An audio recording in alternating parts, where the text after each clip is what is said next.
I had spent my whole life living in the shadow of my sister, Juliana, the woman everyone in the mafia's air circle adored and protected. She had no idea that I had been reborn. Just like in my previous life, she smiled sweetly and gently, insisting that I pick my fiancé first, pretending to be thoughtful and gracious. However, this time I refused.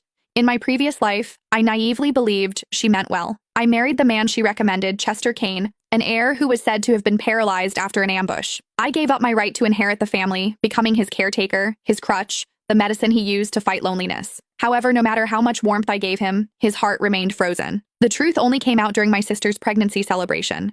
When an assassin from a rival family raised his gun toward her belly, the man who had not stood in years suddenly rose to his feet. He shoved me toward the muzzle of the gun. All 7 bullets tore into my womb. As I collapsed, I saw him pull my sister into his arms, shielding her with his own body and taking the final shot for her. Only then did I understand. He had never been paralyzed. His family had never abandoned him. He pretended to be sick because Juliana's heart belonged to another man, and he refused to be tied to me. "I'm sorry, Tanya," he said. "I lied to you. However, I couldn't let Juliana lose the heir she's carrying. I'll repay what I owe you in our next life." When I opened my eyes again, I was back on the day my father asked us to choose our marriage partners.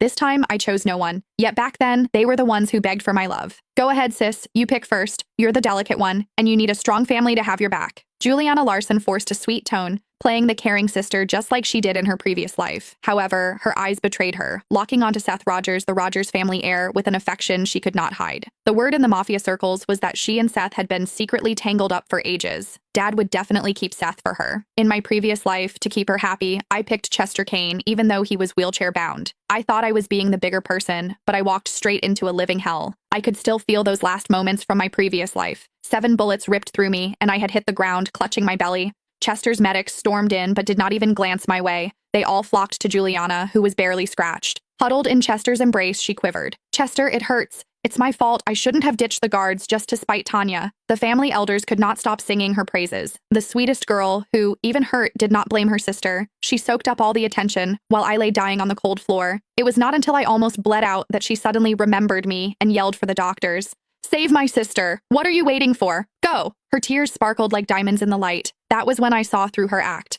That was why I laughed when Dad asked me who I wanted. "Since Juliana is so thoughtful, I won't hold back. I'll take Seth." "What?" Juliana's smile disappeared as her eyes welled up with tears. "Tanya, you're well aware of my relationship with Seth." Chester's head snapped up, his eyes widening in shock. Then my father's hand struck my face with a force that echoed through the room. "Look at yourself. Seth is the heir to the Rogers family. Do you really think someone like you, an illegitimate daughter, could marry him? You know he's fond of your sister, yet you choose him on purpose. Are you trying to drive your sister to her grave?" Blood trickled from the corner of my mouth, yet I could not help but